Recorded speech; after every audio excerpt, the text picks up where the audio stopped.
मौजूदा समय में मिडिल ईस्ट में तनाव चरम पर है। इजरायल और हमास की जंग के साथ साथ अब आईडीएफ को ईरान के सीधे हमलों से भी लड़ना पड़ रहा है और हाल के दिनों में इजरायल ने जिस तरह से ताबड़तोड़ हमले किए हैं उससे ईरान बौखला गया है।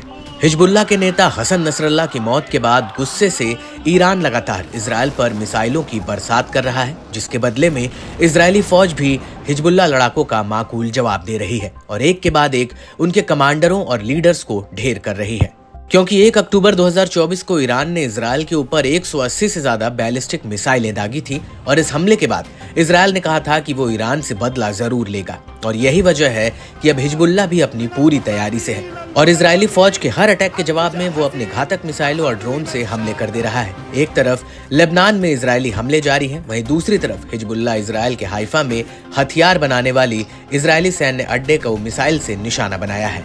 और इस कड़ी में अब हिजबुल्लाह के एक वरिष्ठ अधिकारी ने इजरायल को खुलेआम धमकी दी है और वार्निंग भी।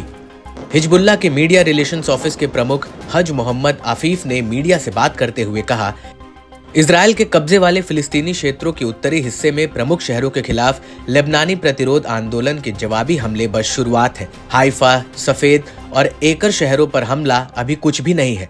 दुश्मन से हम ये कहना चाहते हैं कि उसने अभी हमारी ताकत का केवल एक छोटा हिस्सा देखा है। प्रतिरोध मजबूत है और लेबनान की रक्षा में शहीद होने के लिए हजारों लड़ाके तैयार हैं। मीडिया से बातचीत के दौरान हज मोहम्मद अफीफ ने इजरायल के रिहायशी इलाकों पर हमले करने की निंदा की और कहा, इजरायली शासन के अत्याचारों को रोकने के लिए वास्तविक कार्रवाई करने में संयुक्त राष्ट्र और अंतर्राष्ट्रीय समुदाय विफल रहे। नागरिकों और अस्पतालों पर हमला करना अपराध जैसा है।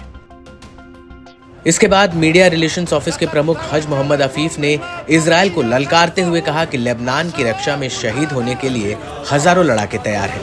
इससे ये बात साफ है कि हिजबुल्लाह और इजरायल के बीच एक महाभयंकर जंग दुनिया जल्द ही देख सकती है और अगर ऐसा हुआ तो पूरे मिडिल ईस्ट में तबाही का सैलाब आ जाएगा। हिजबुल्लाह ने अपने हालिया हमलों के बारे में जानकारी देते हुए बताया है कि उसने लेबनान सीमा के पास इजरायली सैनिकों को निशाना बनाने के लिए तोपखाने के गोले का इस्तेमाल किया, रामिया साइट की ओर एक मिसाइल दागी और इजरायली ठिकानों पर कई रॉकेट दागकर उसे दहला दिया। इसके साथ ही शुक्रवार को इजरायल ने कब्जे वाले क्षेत्रों में कफर युवल और मार्गलियट की बस्तियों में इजरायली सेना की सभाओं को निशाना बनाया। साथ ही दक्षिणी लेबनान के यारून गांव और सीरिया के तेल अवीव के कब्जे वाले गोलान हाइट्स में राविया बैरकों के आसपास 2 और जमावड़ों को रॉकेट बैराज और तोपखाने के गोलों से निशाना बनाया।